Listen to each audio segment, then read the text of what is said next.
మీ business ని develop చేసుకోవాలని అనుకుంటున్నారా? అయితే వెంటనే సంప్రదించవలసిన ఫోన్ నంబర్ 7729969299. దయచేసి మిమ్మల్ని అందరినీ కూడా మీడియా సోదరులందరినీ కూడా కోరుతా ఉన్నా, ఇది రాజకీయాలకు సంబంధించినటువంటి అంశం కాదు. స్థానికంగా ఉన్నటువంటి మన ప్రాంతం, మన ప్రాంత భవిష్యత్తు, మన ప్రాంతంకు ఉన్నటువంటి గుర్తింపు ఉన్నటువంటి కొన్ని ప్రాంతాలని కాపాడుకోవాల్సినటువంటి బాధ్యత మన అందరి మీద ఉంది. ఇది రాజకీయాల కోసం మాట్లాడుతున్నటువంటి మాటలు కాదు. మీరు కూడా దీని మీద పెద్ద ఎత్తున ప్రజల తాలూకు స్పందన తీసుకోవాలి, ప్రభుత్వం మీద ఒత్తిడి తీసుకొని రావాలి. వారు చేసినటువంటి చేతకాని చర్యల వల్ల ఈరోజు మన ప్రాంతం నష్టపోతా ఉంది. ఈరోజు ఉదాహరణకి ఉత్తరాంధ్రలో భోగాపురం ఇంటర్నేషనల్ ఎయిర్పోర్ట్ తీసుకొచ్చిన జగన్మోహన్ రెడ్డి గారు, మూలపేటలో పోర్టు నిర్మాణం జరుగుతూ ఉన్నా జగన్మోహన్ రెడ్డి గారు, నర్సీపట్నంలో మెడికల్ కాలేజ్ వచ్చినా, లేకపోతే పాడేరులో మెడికల్ కాలేజ్ వచ్చినా, విజయనగరంలో మెడికల్ కాలేజీలో ఈరోజు సీట్లు ఈరోజు విద్యార్థులకు దొరుకుతూ ఉన్నా, లేదు ఉద్యానంలో కిడ్నీ రీసెర్చ్ సెంటర్ కట్టినా ఈరోజు ఉత్తరాంధ్ర ప్రాంతానికి ఇంత పెద్ద ఎత్తున మేలు చేస్తుంది వైఎస్ఆర్ కాంగ్రెస్ పార్టీ ప్రభుత్వం.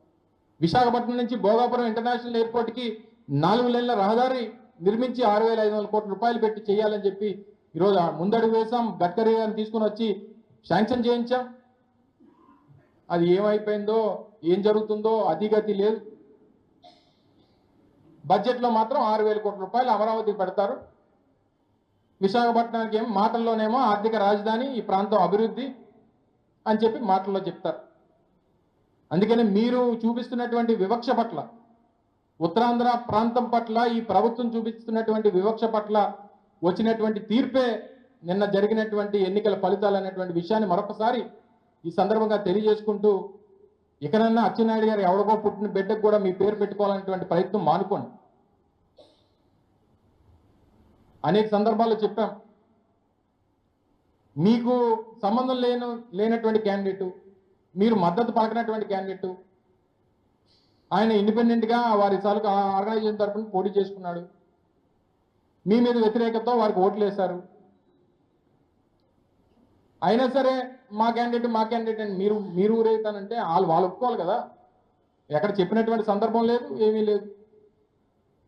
ఏదన్నా నిన్న ఇచ్చినటువంటి ఫలితం ఈ ప్రభుత్వం మీద, ఈ రాష్ట్రంలో ఉన్నటువంటి ప్రభుత్వ ఉద్యోగులకి ఉన్నటువంటి వ్యతిరేకతకి నిదర్శనం అనేటువంటి విషయాన్ని, దాంతోపాటు ఆ విభాగానికి మంత్రిగా ఉన్నటువంటి ముఖ్యమంత్రి గారి కొడుకు తాలూకు చేతకానితనం, ఇవన్నిటికీ ఒక నిదర్శనం అనేటువంటి విషయాన్ని ఈ సందర్భంగా మీకు మరొకసారి తెలియజేసుకుంటూ, ఏదేమైనప్పటికీ వైఎస్ఆర్ కాంగ్రెస్ పార్టీ ప్రజల పక్షాన ఇప్పటికన్నా ఈ రెడ్ బుక్ రాజ్యాంగాన్ని, ఐపీఎస్ అధికారులని, ఇందాక మా సోదరులు కూడా మాట్లాడారు, సోదరిమణులు ఇద్దరు కూడా మాట్లాడారు, ప్రభుత్వంలో పనిచేసినటువంటి ఐపీఎస్ అధికారులని, ఐఏఎస్ అధికారులని సస్పెండ్ చేసి మీరేదో రెడ్ బుక్ రాజ్యాంగాన్ని మీరు కొనసాగిస్తామంటే ఆ రకంగానే భవిష్యత్తు కూడా ఉంటుంది. ఏదేమైనప్పటికీ ప్రజల తాలూకా తీర్పు ప్రజాస్వామ్యంలో అంతిమం.